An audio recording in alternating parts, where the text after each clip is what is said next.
우리 옆에 계신 분들과 좀 인사 나눌까요? 사랑합니다. 은혜 많이 받으시기 바랍니다.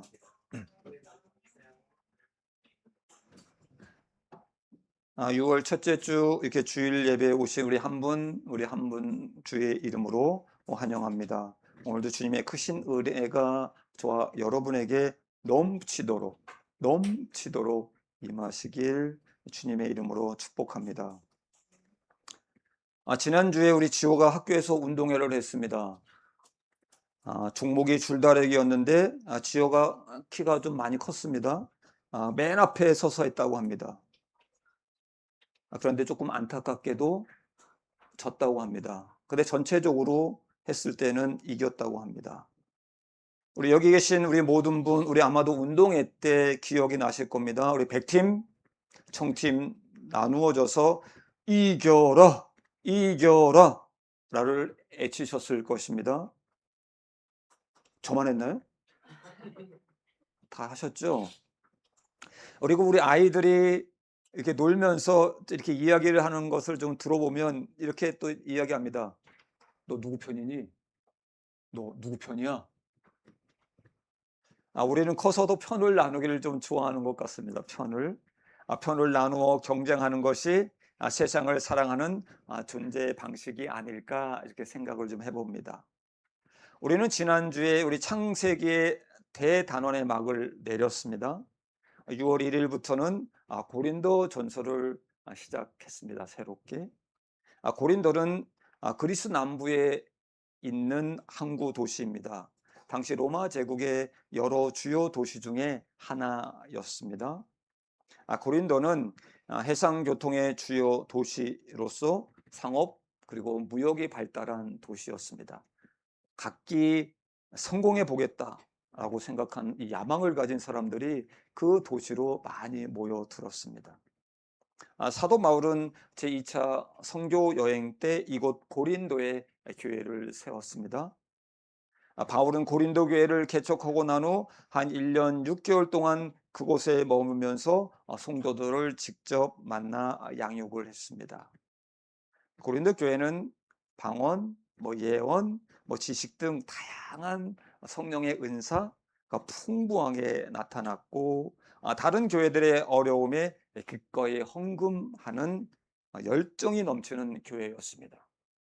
그런데 우상 숭배, 물질주의가 팽배한 도시 문화의 영향을 받습니다.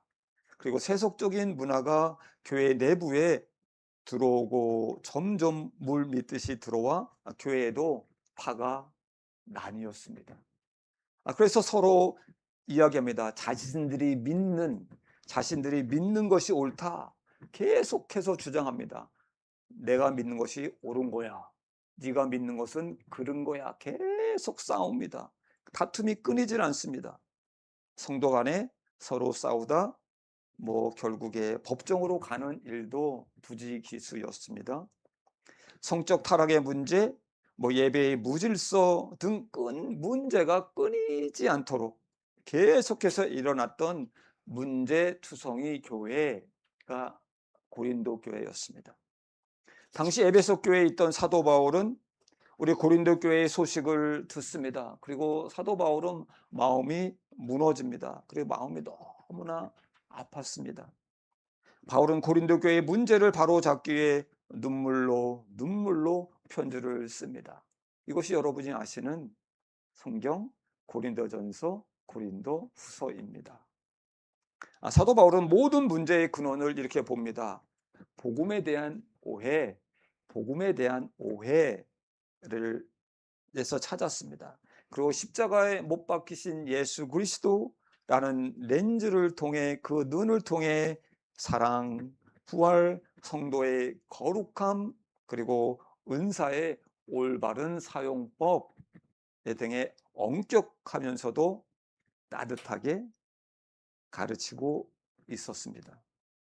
우리가 사는 이 시대의 교회 동일한 문제들이 일어나고 있습니다. 안타깝게도 분쟁, 소송, 성적인 문제 등 마음이 아프다 못해 민망할 정도의 이야기를 가끔씩 듣곤 합니다. 좀 서글픈 말씀을 좀 드립니다. 우리 대한민국 사람들의 교회 신뢰도가 19% 정도로 낮아져 가고 있습니다. 이런 시대 속에서 사도 바울이 고린도의 교회에 향한 메시지, 그 메시지 저희도 듣길 좀 원합니다. 바울은 고린도 성도들을 향해 이야기합니다. 나를 본받으라. 나를 본받으라. 오늘 본문 고린도전서 4장 6절부터 21절까지의 말씀에 바울은 자신 그리고 고린도 교회를 비교하면서 나를 본받으라 라고 권면하고 있습니다. 저는 이 시간 바울의 권면 4개로 좀 단락을 나누었고 그 가운데 대두되어지는 각 단락의 키워드를 좀 붙잡고 같이 은혜를 나눌까 합니다. 우리 말씀을 나누는 이 시간 저와 여러분에게 깨달음 그리고 도전의 시간이 되기를 원합니다. 첫 번째 단락입니다. 6절, 7절 말씀입니다. 교만이라는 키워드를 중심으로 좀 생각해 보고자 합니다. 우리 고린도전서 4장 6절 말씀 봉독합니다. 시작. 형제들아 내가 너희를 위하여 이 일에 나와 바울을 들어서 오늘 보았으니 이는 너희로 하여금 기록된 말씀 밖으로 넘어가지 말라 한 것을 우리에게서 배워 서로 대적하여 교만한 마음을 가지지 말게 하려 함이라. 아멘. 바울은 너희가 교만하지 않도록 나와 아볼로가 본을 보였다. 우리는 서로 자랑하지 않았고 더 우월한 자가 되려고 다투지 않았다. 말씀 밖으로 넘어가지 않았고 오직 말씀 안에서 은혜로 하나님 주신 은사로 사역했다. 우리는 서로 동역자로서 섬김과 사랑에 감사하며 사역했다라고 사도 바울은 말씀합니다. 그러면서 바울은 고린도 성도들의 분열, 다툼, 그것은 교만에서 나온 것이다 라고 깨닫게 하려고 3가지의 질문을 고린도 교회 성도들에게 던집니다. 우리 4장 7절 말씀을 다 같이 읽겠습니다. 시작. 누가 너를 남달리 구별하였느냐? 내게 있는 것 중에 받지 아니한 것이 무엇이냐? 내가 받았은즉 어찌하여 받지 아니한 것 같이 자랑하느냐? 아멘. 첫째 질문입니다. 누가 너를 남달리 구별했느냐입니다. 누가 너를 남달리 구별했느냐라는 첫 번째 질문. 바울은 고린도 성도들에게 누가 너희를 거룩한 자녀로 구별했느냐라고 질문 던집니다. 도덕적으로, 윤리적으로 거룩하다고 구별해 주었느냐? 도덕적으로, 윤리적으로 너희를 그렇게 구별해 주었느냐? 아니야. 그것은 아니야. 우리 하나님 아버지가 택하셔서 거룩하다고 해준 것이 아니냐라고 하는 것입니다. 제 주변의 친구 중 대다수가 저보다 훌륭한 인격을 가진 사람들이 너무나 많습니다. 그런데 하나님은 이처럼 이기적이고 제대로 갖추지 못한 저를 지명하셔서 부르셨습니다. 그리고 구원해 주셔서 구별해 주셨습니다. 구원은 내가 잘나서가 아니라 하나님의 주권 그리고 하나님의 은혜입니다. 아멘. 바울은 고린도 성도들이 이 은혜를 망각하고 자신이 잘나서 남과 다르게 구별된 것처럼 착각하고 있다며 그들의 교만을 말해주고 있는 것입니다. 둘째 질문입니다. 내게 있는 것 중에 받지 아니한 것이 무엇이냐? 질문을 던집니다. 내가 노력해서 잘 사는 것 같지? 그런데 지금 있는 직장, 지금 다니고 있는 그 사업장, 내가 거두면, 내가 취하여 없애버리면 그것은 하루아침에 없어질 것이야. 빈손으로 태어나 우리 모두는 다 받았습니다. 내가 이룬 성취로 여기에 있구나. 바울은 하나님께 받지 아니하는 것이 무엇이냐? 하나님께로부터 받지 않은 것이 무엇이냐라고 질문을 던집니다. 오히려 대묻습니다. 내가 성취했다고 착각하며 사는 교만을 말씀해 주고 계시는 것입니다. 셋째 질문입니다. 내가 받았은즉 어찌하여 받지 아니하였다. 왜 받지 아니한 것 같이 자랑하느냐라고 하는 것입니다. 모든 은사, 그 모든 능력은 하나님으로부터 받은 것입니다. 아멘. 그런데 성도들은 받은 것을 마치 스스로 만들어낸 것처럼, 스스로 만들어낸 것처럼 받지 못한 사람을 무시하고 질책하고 자랑했습니다.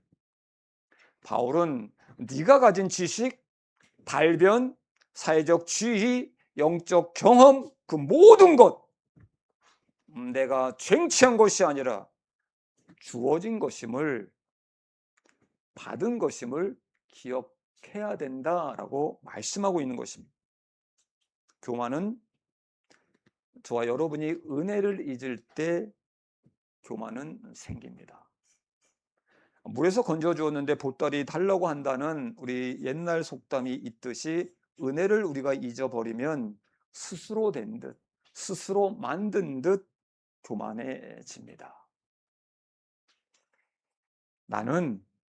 저는 서울대 출신 교수 밑에서 배웠습니다. 그 스승의 제자입니다. 그 스승의 명성으로 자신도 똑같이 된 것처럼 착각하며 자신을 높이는 사람이 있었습니다. 고린도 성도들은 나는 바울파야, 나는 아볼로파야, 나는 게바파야, 그들을 우상화하고 마치 자신들도 그 사람들이 된 것처럼 가시했던 것입니다. 우리는 문제 속에 있을 때 그 문제가 가끔은 보이지 않습니다. 고린도 성도들은 그 교만 안에 있었으니 이 교만이 보이지 않았던 것입니다. 사랑하는 여러분, 교만은 실제의 자기보다 자신을 더 높게 바라보는 것, 그렇게 여기는 것입니다. 교만은 은혜를 실력으로 착각하는 병입니다. 여러분, 질문드립니다. 오늘 내가 누리고 있는 것 받은 선물로 여기고 계십니까? 아니면 내가 이룬 성취로 여기고 계십니까? 교만을 치료하기 위해서는 하나님께 받았다는 것을 우리는 기억해야만 됩니다. 교만은 당연한 것이 아니라 모든 것이 은혜라고 깨달을 때 치료가 될 줄 믿습니다. 아멘. 바울은 나는 모든 것이 하나님으로부터 온 것임을 알고 겸손히 사역했다. 그러니 너희는 나를 본받으라 라고 말씀하는 것입니다. 두 번째 단락입니다. 8절에서 13절 말씀입니다. 왕, 그리고 만물의 찌꺼기라는 키워드를 좀 중심으로 생각해 보고자 합니다. 우리 8절 말씀입니다. 봉독합니다. 시작.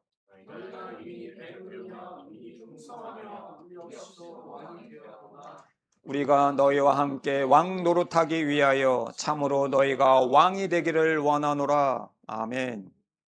바울은 고린도 성도들에게 너희가 배부르며 너희가 부요하며 너희가 마치 왕이 된 것처럼 살고 있다, 스스로 지혜롭고 존귀한 사람으로 여기고 있다라고 말합니다.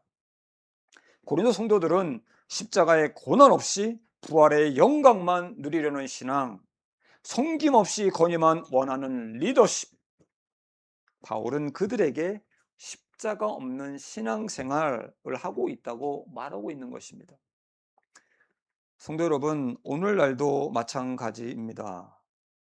헌신 없이 은혜만 받으려는 신앙, 희생 없이 땀 흘림 없이 그냥 축복만 받으려는 신앙, 이것이 바로 왕 노릇하는 신앙입니다.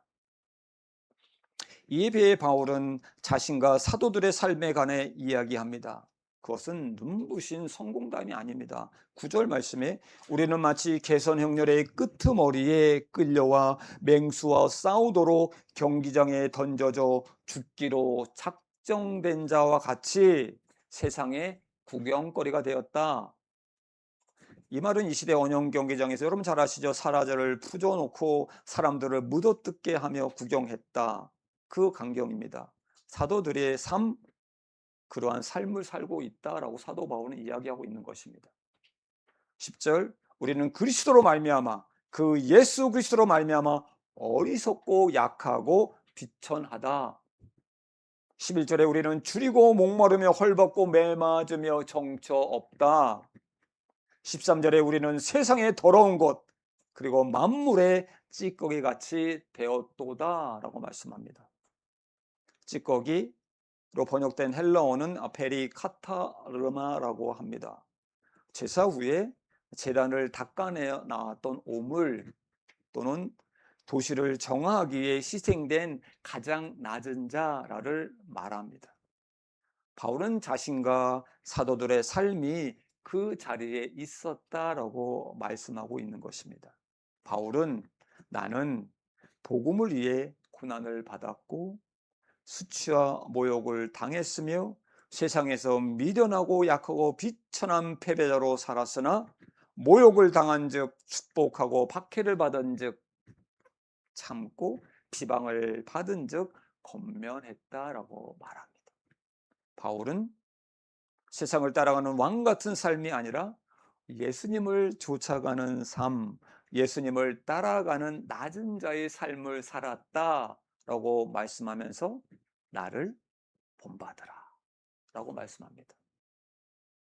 바울은 고린도후서 5장 17절에 구원받은 자들에 대해 이렇게 말씀합니다. 새로운 피조물이라고 불렀습니다.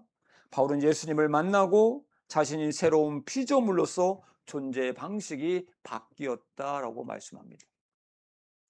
예수님과 연합되니 주님 안에서 사는 삶, 그 삶은 그 어디나 하늘나라였던 것입니다. 그래서 주님의 이름을 전하다가 감옥에 가도 찬송을 불렀던 것입니다. 자신을 모욕해도 축복할 수 있었습니다. 세상이 보면 쓰레기 같은데, 세상이 보면 쓰레기 같은 존재인데 만왕의 왕 함께 하시니 그도 예수님처럼 왕이 된 삶을 살았다라고 사도 바울은 고백합니다. 이것은 저와 여러분이 믿는 그 십자가가 가장 수치스러운 죽음의 자리에서 가장 위대한 구원이 이루어진 역설이기 때문에 바울은 이야기합니다. 나를 본받으라 라고 말씀합니다. 우리도 바울처럼 우리 주님 안에서 새롭게 빚어진 존재들입니다. 아멘. 우리는 더 이상 세상의 존재 방식을 따르는 자들이 아닙니다. 그런데 우리는 예수님 믿고 구원받았습니다. 그런데 어쩌면 그 십자가의 은혜는 주일 하루 주님 앞에 나와 좀 거룩하게 예배 드리는 그것을 끝 시대 속에 그런 시대 속에 살고 있지 않나 생각해 봅니다. 많은 크리스천, 대다수의 크리스천이 예배 드리고 문 밖을 나가자마자 어떤 사람으로 됩니까? 성령 충만한 사람이 되십니까? 단지 세상 사람으로 다시 리셋되어 살아갑니다. 이겨야 하고 가져야 하고 값이 되어 군림하려는 세상의 존재 방식으로 바뀌어 살아가려고 합니다. 아니, 그렇게 살고 있습니다. 바울은 그들이 십자가의 고난을 생략한 채 십자가의 고난을 생략한 채 부활의 영광만 누리려고 한다 생각하고 있습니다.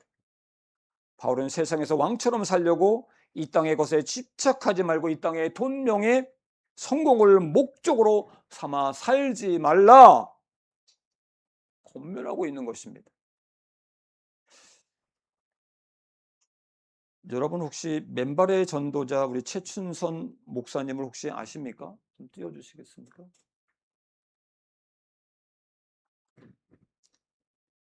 우리 최춘선 목사님 일제강점기 때 독립운동가 가문 출신이십니다. 부유한 환경에서 자랐고 고등교육을 받으신 엘리트였습니다.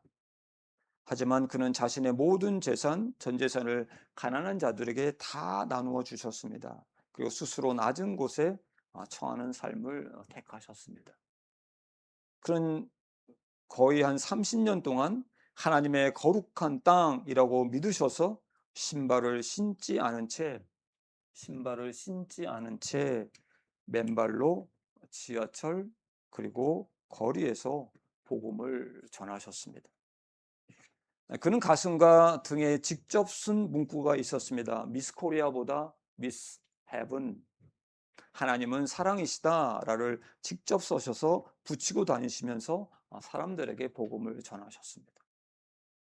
다큐멘터리 감독 김우연 감독께서 지하철에서 길거리에서 우리 최춘선 할아버지의 모습을 보고 카메라에 담기 시작하셨습니다. 그리고 이것을 팔복 가난한 자는 복이 있나니 라는 책과 영상으로 만들었습니다. 성도 여러분, 혹시 시간 되시면 한번 이 영상, 이 책을 한번 꼭 보시길 강력히 좀 추천드립니다. 우리 최춘선 목사님의 삶, 세상의 눈에는 단지 미친 노인처럼 보였습니다. 그러나 그는 복음을 지식으로 전달하지 않으셨습니다. 가장 낮은 곳에서, 가장 낮은 자리에서 하나님의 마음으로 살아가는 삶, 그것이 복이다 라는 메시지를 전하시면서 많은 사람에게 깊은 감명, 그리고 깊은 울림을, 그리고 도전을 주셨습니다. 우리 최춘선 목사님 2001년 9월 지하철 안에서 전도를 하시던 중 자리에 앉은 모습 그대로 평온하게 그 자리에서 소천하셨습니다. 눈에도 생생합니다. 그런 마지막 순간까지 복음을 전하는 길, 예수 그리스도를 전하는 그 길 위에 계셨습니다. 바울은 저와 여러분에게 말씀합니다. 만물의 찌꺼기 같은 나를 본받으라. 나를 본받으라. 세 번째 단락입니다. 14절에서 17절 말씀, 스승, 아비라는 키워드를 중심으로 좀 생각해 봅니다. 우리 15절 말씀입니다. 봉독합니다. 시작.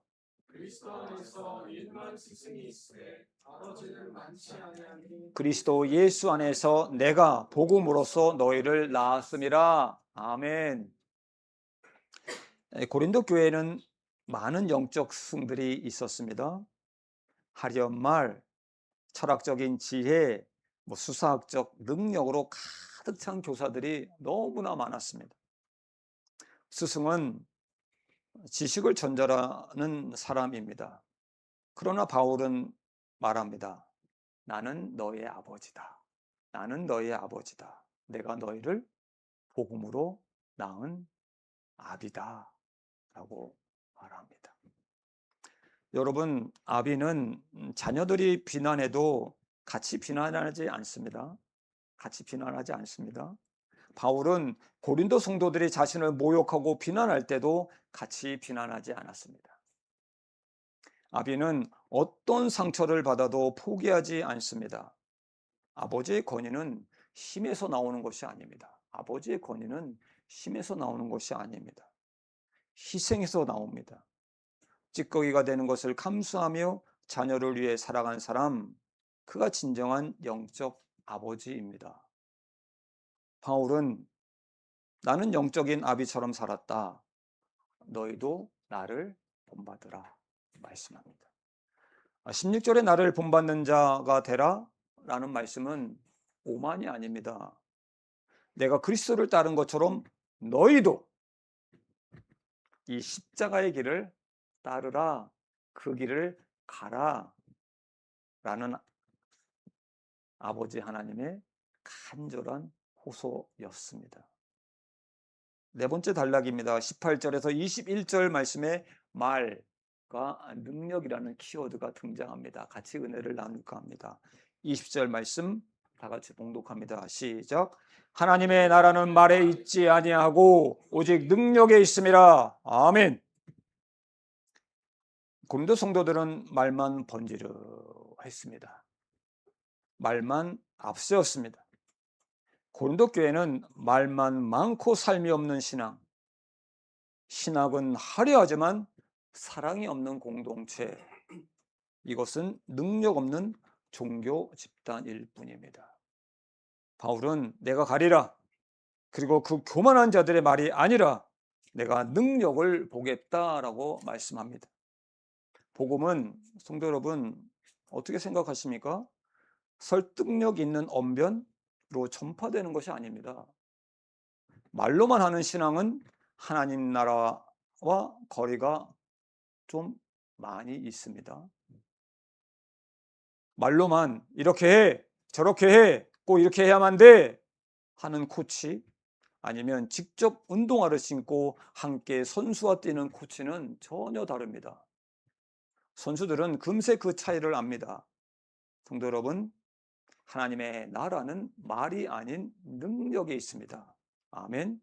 능력으로 하나님 나라는 드러납니다. 여기서 능력은 기적을 말하는 것이 아닙니다. 기적을 말하는 것이 아닙니다. 여기서 능력은 말이 아닌 행동으로 살아내는 삶입니다. 말이 아닌 삶이 능력입니다. 십자가를 통한 변화가 능력입니다. 음란한 자가 거룩하게 되는 것, 분노하던 사람이 용서하기 시작하는 것, 그것이 십자가의 능력입니다. 십자가의 말씀 때문에 묵묵히 어려움을, 그 시련을, 그 고통을 견디는 것이 능력입니다. 누군가를 위해 섬기는 것, 누군가를 위해 허리 굽히는 삶, 그것이 능력입니다. 지난주 우리 성김국 통해서 우리 교회 청소에 자원하는 사람들의 이름을 냉장고에 좀 붙여놨습니다. 감사드립니다. 이것이 능력입니다. 이것이 능력입니다. 우리는 복음을 너무나도 잘 알고 있습니다. 바울은 이 복음, 그 복음, 예수 그리스도를 아는 것에 그치지 말고 그렇게 살아라 라고 말씀하는 것입니다. 예수님을 믿는 것으로 끝나는 것이 아니라 그대로 따라 살아봐야, 그대로 따라 살아봐야 복음의 꽃이 무엇인지, 복음의 능력이 무엇인지, 복음의 맛이 무엇인지를 알 수 있다고 우리 사도 바울은 권면하고 있는 것입니다. 바울은 나는 고난을 인내하며 십자가의 능력으로 지식이 아닌 삶으로 살아냈다, 드러냈다. 그러니 너희는 나를 어떻게 하라고요? 본받으라 말합니다. 말씀을 맺습니다. 사람들은 누군가 자기의 마음에 두고 있는 것, 나는 꼭 그것을 해야만 돼, 무언가를 본받아 따라가려고 합니다. 성공한 사람을 따르고 부유한 사람을 따르고 영향력 있는 사람을 따르려고 합니다. 성도 여러분, 질문드립니다. 여러분들은 지금 누구를 따르고 계십니까? 여러분들은 지금 누구를 따르고 계십니까? 무엇을 따라가고 계십니까?